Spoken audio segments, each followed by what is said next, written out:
Hey everyone, and welcome to the channel. So in front of us is the 2023 Chevrolet Camaro Convertible. This is the 2LT with the RS package, finished off in Summit White. And we will go over the MSRP once we get this convertible out on the road. So we're gonna start off with what's underneath this. This has the 2-liter 4-cylinder turbocharged engine paired to the 6-speed manual transmission. Pumps out 275 horsepower, 295 pound-feet of torque. That power sent to the rear wheels, this only weighs 3,300 pounds, even being the convertible. It'll do 0 to 60 in around 5 seconds with a top speed of 150. Its fuel economy is also around 19 miles per gallon in the city and around 28 out on the highway. So it's pretty fuel efficient if you want that sports car look, but you also want that fuel efficiency. So let's work our way to the exterior styling. With the RS package, it gets all of the gloss black, although you can tell that the Chevy bow tie is finished off in chrome.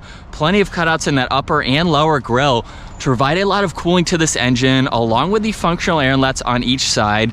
This even has LED headlights, DRLs, and turn signals. And I love on the Camaros how that's blended in nicely with the rest of the grille. It has that sunken in design for the upper section, but it works very, very well. And even for this 4-cylinder, we have some aggressive lines running down both sides of the hood. Gives it a little bit of a bulge, like it does have more power under the hood, but it gives it a really cool sporty vibe. That's what you're going for with the Camaro. There's also some brushed accent trim pieces in the lower section just to break it up slightly.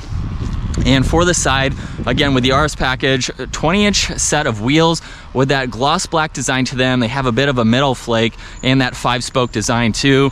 Now the Camaro colors are just behind that. This has gloss black side mirrors as well, which match the wheels nicely. It even matches the convertible top.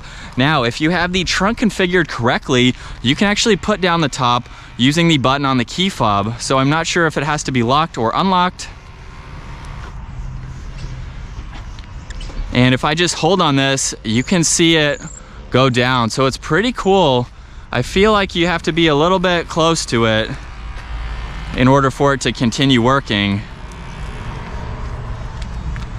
So you might have to be within a few feet of it for its range to actually pick it up. But like I said, if you have the trunk liner in position or positioned correctly, you can actually put this down without even getting into it. And now we can get a better look at the convertible. Has some really nice lines running down the side as well. And then for the rear, this has a trunk mounted spoiler finished off in matte black. It has LED taillights with that 3D design to them. The Chevy bow tie badge and the reverse light are in the trunk there. And then this has a backup camera and the dual exhaust in the lower diffuser. So as we work our way to the trunk space now, you can use the button on the key fob or the easier and more convenient button just up underneath. And when you pop this up, as you can tell, the upper half or the front section of the trunk is taken up by the convertible top there. So if you have this hooked in and it's hooked in the lower section, that is how you can operate the top from the key fob. So with the top down, you can see there's still plenty of space. You could put 2, maybe 3 bags in the back. And then when you have it folded down, you could add maybe another 2. So it is a tight trunk, but with the convertible, it works very nicely for the added storage. And you also have the backseat area if you need to use that for extra space too. So as we work our way to the interior, this has the gray moonstone for the seats. Very unique combo, especially with the exterior white. You'll notice that's on the door panel too. We have the window controls, side mirror adjustments, the release handle. This even has a Bose audio sound system. There's a trunk release and a little bit of storage in the back section of that door. And as we move on to the interior, let's take a look at these back seats. In order to get there, I need to put the backrest forwards, and now you do have to manually or use the buttons on the side. You have to do that in order to move this seat forwards. So it doesn't automatically move forwards with that backrest, if that makes sense. And with the top down, of course, it is easy to enter and exit.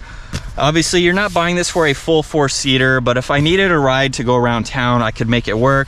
A little bit of space right in the middle, and at 5'10", my head is just up against the roof line when the top is down or when the top is up. So if you want to see that aspect, check out the full detailed review. So it is doable. You have a lot more interior space, which is nice to see.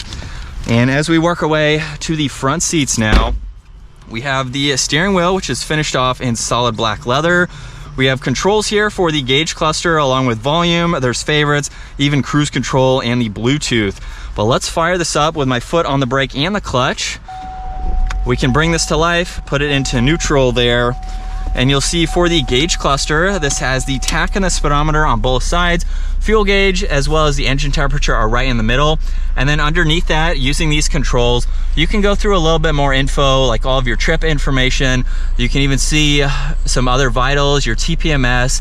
You have a good bit to go through, just depending on what you'd like to see.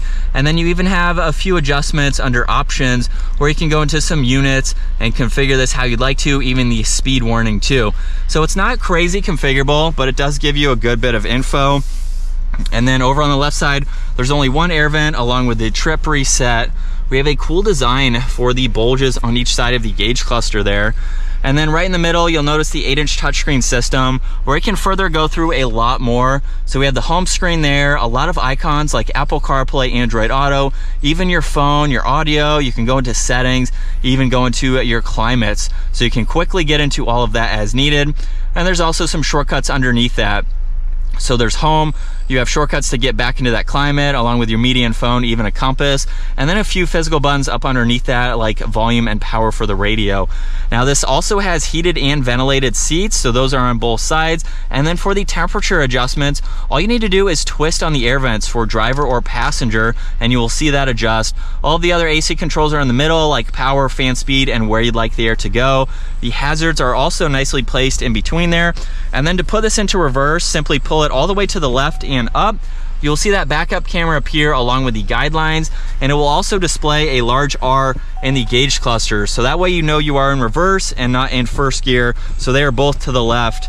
So it's nice to have that just to tell you if you are in reverse or first.